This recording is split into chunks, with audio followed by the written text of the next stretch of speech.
Hi everyone, and welcome to my talk. My name is Aaron, and I'm the head of the auto LLM group at ScaDS.AI in Leipzig.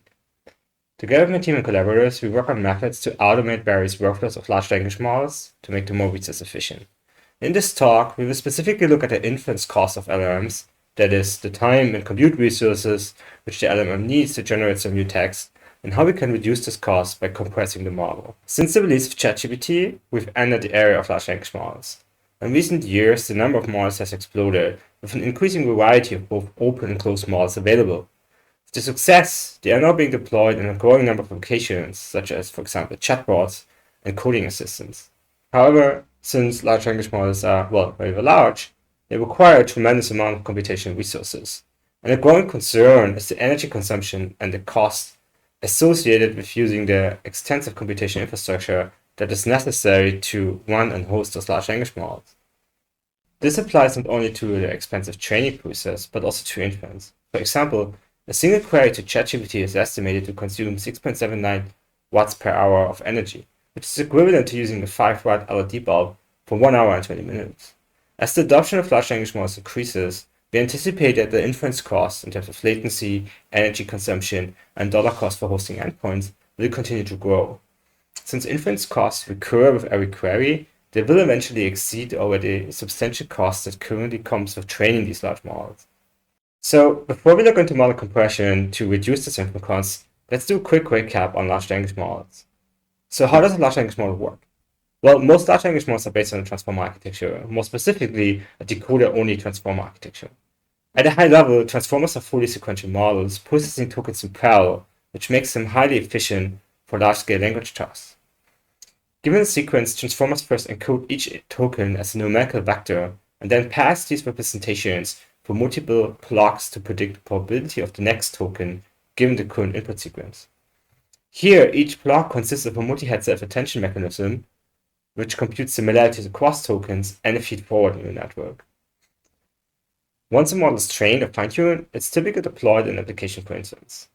In this stage, the user provides a sentence as input and the model generates a continuation of the text. Since transformers aren't recursive, generating text isn't as simple as just feeding in a sequence and getting a full response in one go. Instead, the model predicts one token at a time, and for each new token, it has to process the entire sequence from scratch. At each step, it runs the input through the transformer, assigns the probability to every possible next token in the vocabulary, and then picks one, either deterministically, for example, choosing the most likely word, or by sampling from that distribution. The newly generated token is added to the sequence, and then the process repeats until we either hit the stopping point, like a predefined length, or an end of sequence token. So how do we train a large language model now? Well, training large language models isn't just a one-step process. It happens in different phases. The first phase is pre-training, where we start with a model that has randomly initialized weights and teach it to predict the next token in the sequence. By training on massive text, the model builds a general understanding of language, grammar, and context. The next phase is called fine-tuning, where we refine the model for specific tasks or domain, like, for example, code generation or common sense reasoning. For chat-based systems, this often includes instruction tuning, where the model learns to follow specific prompts, like correcting grammar or summarizing text. After fine-tuning, we usually don't modify the model's weights anymore. Instead, if we want to adapt it to a new task, we use what is called prompting. Here, we guide the model's behavior by just structuring the input in a way such that it steers its responses. So one way to make large language model more efficient now is called model compression. The idea is simple. We essentially just reduce the size of the model while keeping the performance as high as possible. One very popular approach for model compression is pruning. We distinguish between two different types of pruning. The first type is unstructured pruning, which removes individual weights or connections between neurons. While this reduces the number of active weights often substantially, it doesn't always speed things up, since it leads to sparse weight matrices, and most deep learning frameworks such as PyTorch don't natively support these. So we usually don't see much gains in terms of, for example, latency. Structured pruning takes a different approach by removing entire structural components such as layers, hats, or whole neurons. This is much more effective because it removes full rows and columns from the weight matrices, which directly improves latency and energy consumption. However, a key challenge here is that it's often not entirely clear how much we can prune the network. Apart from this, if you want to prune a model, we first have to adapt it, as you're going to see later. Another way to look at model compression is to consider the network as a supernetwork that contains a large but finite number of subnetworks.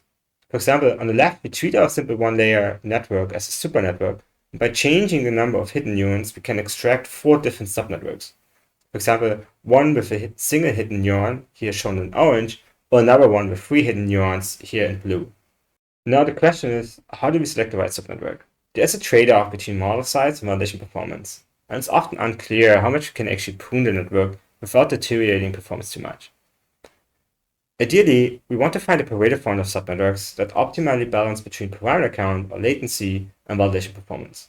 For example, in this case, the best model is the unpruned model, which has the highest performance, but obviously also the largest number of parameters. However, as you move to the left, models become increasingly smaller, but their performance quickly gets worse. We can frame this as a multi-objective neural architecture search problem.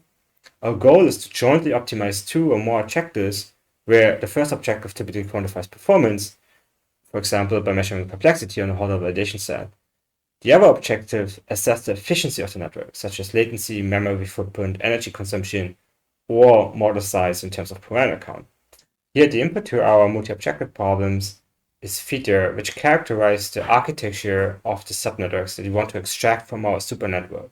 Now, to define subnetworks, we first need to define a search space. In the simple one-layer neural network example from before, this would be just the number of hidden dimensions. Of course, in the case of large language models, the search space is more complex. Here, we consider different structural components of a transformer architecture. For example, the number of heads on the multi-head attention layer, the number of decoder blocks, the embedding dimension to encode tokens, and the number of neurons in the fully connected layers. Let's go back to our one hidden layer toy example from before. Here we trained a neural network with 128 hidden units on MNIST, meaning we have 128 different subnetworks. We trained the supernetwork using standard stochastic gradient descent and evaluate the validation error of each subnetwork, shown as blue crosses. As a baseline, we compare the performance of each subnetwork if it were trained from scratch in isolation, indicated by black circles. This requires training of 128 separate networks. While this wouldn't be feasible, of course, in a realistic setting involving large language models, it helps us here to establish an upper bound on what is possible. So simply pruning a supernetwork to extract smaller subnetworks doesn't always work well. It often leads to poor performance, as we just saw in the previous example. Instead, we need to make the supernetwork more prunable in the first place. In neural architecture search, this process is called supernetwork training. The idea is pretty straightforward. We start with a pre-trained large language model and add an extra fine-tuning step. But here's the twist. We don't update all the parameters in every optimization step. Instead, we randomly sample a subnetwork and only update its parameters.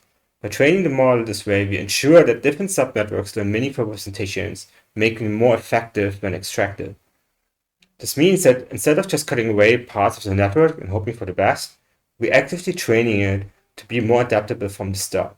Here we look at the plot from before, but with subnetworks extracted from the same supernetwork, but trained using supernetwork training strategies instead of SGD. We observe that these subnetworks perform significantly better than those trained with standard SGD, and come actually quite close to the performance of individual trained models. Let's take a look at fine-tuning a pre-trained BERT model for sentiment analysis. Instead of using standard SGD, we compare different supernetwork training strategies to see how they impact performance. To evaluate this, we use hypervolume, a classical metric for multi-objective optimization.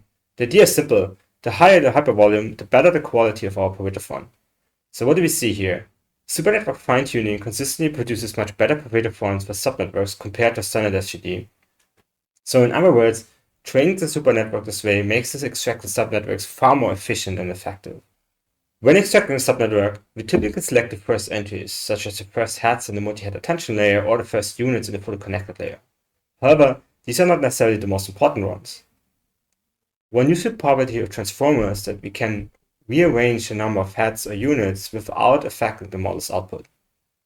Let's revisit the simple one-layer neural network with 3 hidden units, represented here in yellow, brown, and red. If you look at the weight matrices, we can permute the columns without changing the final output. By computing an importance score for each unit, here essentially one column, we can sort the weight matrices such that the most important units always come first. This way, when we extract the subnetwork, we ensure that we're only removing the least important components while keeping the performance as high as possible. Okay, so how does it work in practice? We first look at compressing a GPT-2 model with 1.5 billion parameters. Here we see the Pareto font of subnetworks randomly sampled from the GPT-2 model. Each dot represents a single subnetwork, and the color indicates its energy consumption. The blue line represents the Pareto font of the subnetworks. Note that we aim to minimize both objectives, so the largest network appear in the upper left of the plot. However, they obviously also come with significantly higher latency. We can find a nice trade-off between perplexity and latency. Which submetric we select out of the Pareto font depends on our use case and how much gains in performance we are willing to sacrifice for faster latency. For larger models with 8 billion parameters or more, fine-tuning all parameters might not be feasible. However, we can combine the supernetwork fine-tuning with parameter-efficient fine-tuning techniques such as LoRa. The key idea of LoRa is to keep the parameters of the pre-trained network fixed, while adding small, low-rank adapters to each layer. Now, after fine-tuning, we can still extract subnetworks along with these adapters. Now let's look at a larger model. Here we compress the Llama 3.1 8 billion parameter model. We first fine-tune it with LoRa and the supernetwork training strategies that we just discussed. Afterwards, we extract the optimal subnetworks from our Pareto font with different sizes.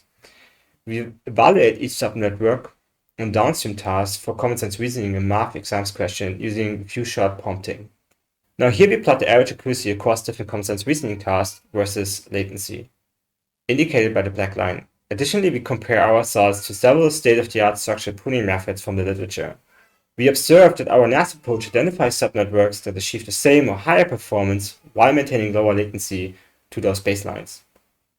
So for the final experiment, we aim to reproduce a more practical setting where a model is deployed on an endpoint for a web service, which is then queried by a user through an API. We run our NAS approach on a small encoder-based BERT model and deploy 3 different subnetworks from our Pareto font on 3 separate SageMaker endpoints. We then measure the response time of each endpoint in milliseconds under varying the number of simultaneous user queries. Our results show that the response time scales with the number of parameters in the subnetwork. In the plot, red represents the full model, while blue and purple correspond to 2 different subnetworks.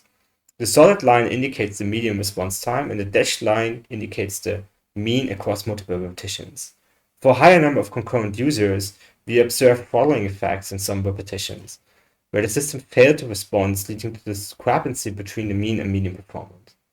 Now, if you want to give this a try, check out Riddle, our Python library for model compression based on the GPT. It supports different methods such as neural architecture search, structured pruning, and distillation. It also provides you functionality to validate subnetworks using LLM eval harness. So, to conclude, reducing inference cost of large language models is a fundamental problem for adoption. And model compression helps us to improve inference latency or energy consumption while maintaining performance as much as possible. Neural architecture search is one approach to find subnetworks to balance between performance and efficiency.